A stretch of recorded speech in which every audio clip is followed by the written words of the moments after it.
Today we're going to talk about the effects of hormonal birth control, and we're going to specifically talk about the pill. And I wanted to make this video because when I was put on birth control, just like a lot of my patients many years ago when I was younger and trying to be proactive and avoid pregnancy, I was never educated on what the potential side effects of being on the pill are. And I, like most of the patients that I see, you're put on at a young age and then not really aware of the effects of being on it for such a long time and how much it can deplete you.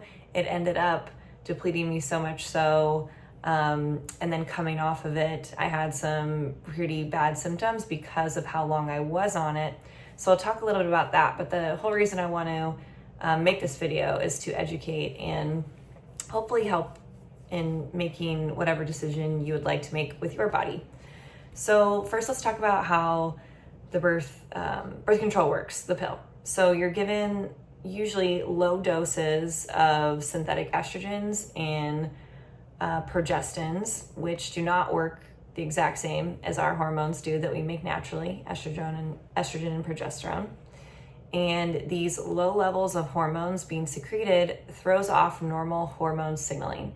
So in any hormone pathway, we get different signals from the body. These signals or hormones then trigger our hypothalamus, which is a gland inside our brain that is basically the conductor of how our hormones function and respond and get fired off. So the hypothalamus has some sort of precursor secreting hormone, which then triggers the pituitary gland to secrete more hormones. So in this case, it's FSH and LH, and then that would go to its corresponding organ, right, to do its job to release an egg and help you ovulate.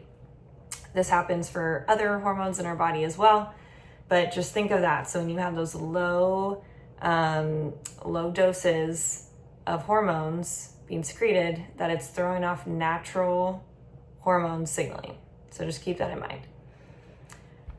So when you are taking the pill, this is naturally suppressing ovulation, and the bleed that you have on the no hormone week is really not a natural bleed. It's like a synthetic bleed because you didn't have the proper hormones to create a healthy uterine lining to then shed naturally as well. Because there's typically all these normal hormone progressions, and typically increase in estrogen is then what triggers the hypothalamus to secrete the hormone GnRH, gonadotropin releasing hormone, to then trigger the pituitary gland to secrete the LH and FSH.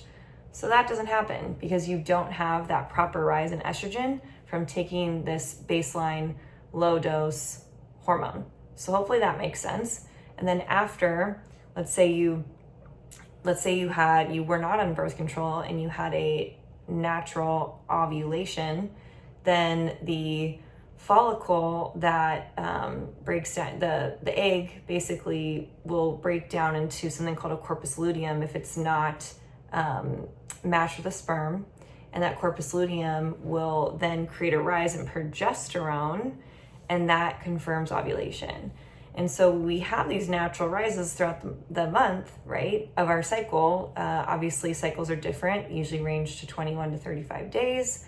But you're not getting those natural hormone rhythms with the birth control. It's almost keeping you in like a menopausal state. So you're pretty baseline, which is why some women will feel better when they take the pill. But that was most likely because they were having all sorts of hormonal imbalances that they weren't supporting properly. And so then when they took the pill, it did kind of even them out. So hopefully that makes sense. So the pill is very effective. Obviously, it's why it's been on the market. But this isn't good because it comes with side effects, right? So a lot of patients end up with depression, anxiety, low libido, more pain during sex, vaginal dryness. You can develop blood clots.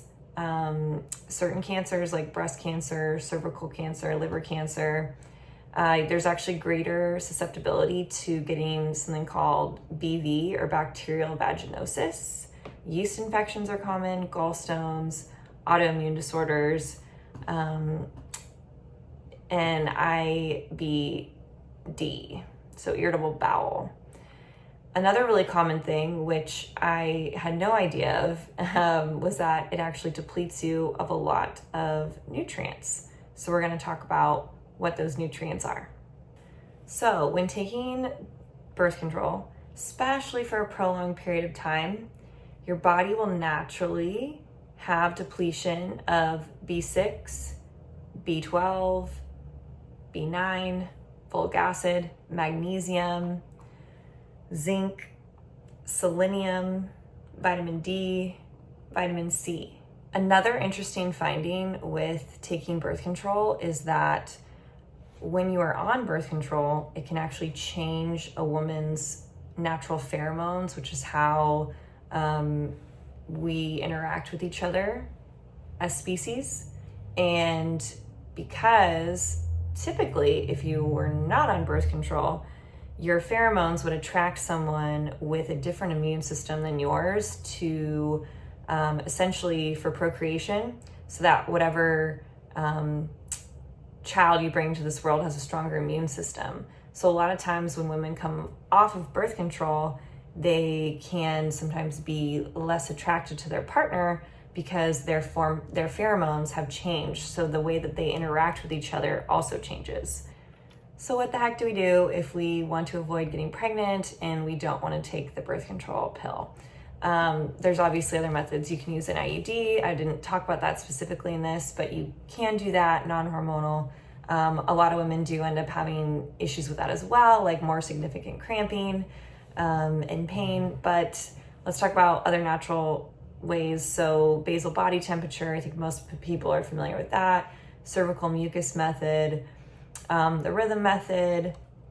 I personally like to use something called the Aneto device, and you are essentially tracking your urine metabolites throughout the month, and it actually gives us a great indicator of how your other hormones are doing as well.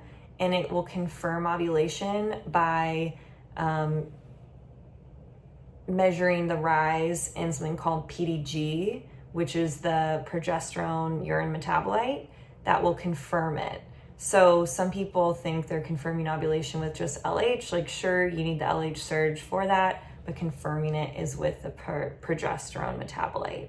So that's why I like it the best, because you get a nice clear picture of what your hormones are doing throughout the month, and can be a really good indicator of how your hormones are doing based on, so maybe you find out, you get this monitor, maybe you're not even ovulating, which ovulation is so important in itself, and I can talk about that in another video. But if you're not ovulating, then you would want to work with someone to get your hormone health on track. Hopefully this video was helpful. Wasn't trying to scare anyone with talking about this, but hopefully just give you more information to educate you so you can make the best decision for yourself moving forward. And if you have questions, please drop them below.